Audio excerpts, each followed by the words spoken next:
कहानियाँ हमारे जीवन पर गहरा प्रभाव डालती हैं, लेकिन कुछ कहानियाँ पढ़कर हम इतने भावुक हो जाते हैं कि अनायास आंसू हमारी आंखों से बहने लगते हैं।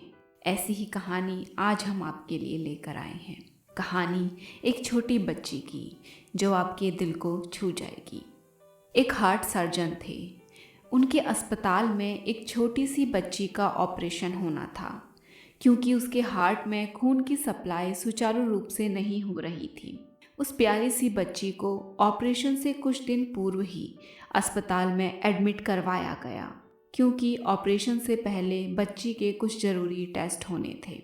बच्ची बहुत ही खुशमिजाज स्वभाव की थी, इसीलिए बहुत जल्दी वहाँ की नर्सों और डॉक्टरों के साथ घुल मिल गई थी। ऑपरेशन से पहले जिन डॉक्टर साहब ने उसका ऑपरेशन करना था, वह उससे मिले और उसे समझाने लगे कि तुमको बिल्कुल भी नहीं डरना है, सब कुछ ठीक होगा। बच्ची ने उत्तर दिया कि डॉक्टर अंकल, मुझे बिल्कुल डर नहीं लग रहा, क्योंकि मेरी माँ कहती है कि बच्चों के दिल में भगवान रहते हैं। मेरी माँ प्रतिदिन मेरे लिए प्रार्थना करती है और मुझसे भी करवाती है।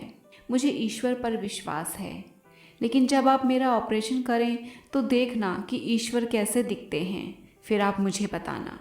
बच्ची की प्यारी प्यारी बातें सुनकर डॉक्टर साहब मुस्कुराकर चले गए। ऑपरेशन करते समय हार्ट सर्जन ने देखा कि बच्ची के दिल में तो खून बिल्कुल नहीं है, उसे बचा पाना मुश्किल है। डॉक्टर साहब को तभी बच्ची की कही हुई बात याद आ गई कि आप मेरे दिल में देखना कि ईश्वर कैसे दिखते हैं। उस दिन डॉक्टर ने अपनी अश्रुपूर्ण आंखों से बच्ची के लिए प्रार्थना की कि प्रभु, अब आप ही कुछ कर सकते हैं। उस बच्ची का आप पर अटूट विश्वास है। तभी उनके साथी डॉक्टर ने उन्हें कोहनी मारकर इशारा किया। अचानक से बच्ची के दिल में खून का प्रवाह शुरू हो गया था और बच्ची का ऑपरेशन कामयाब हो गया। बच्ची के ठीक होने पर डॉक्टर ने बच्ची से कहा कि मैं तुम्हारे दिल में ईश्वर कैसे दिखते हैं यह तो नहीं देख पाया, लेकिन ईश्वर को की गई प्रार्थना की शक्ति का जो अनुभव मैंने देखा है, वो इससे पहले मैंने कभी नहीं देखा था। ईश्वर ने तुम्हारे उस पर किए गए विश्वास को टूटने नहीं दिया।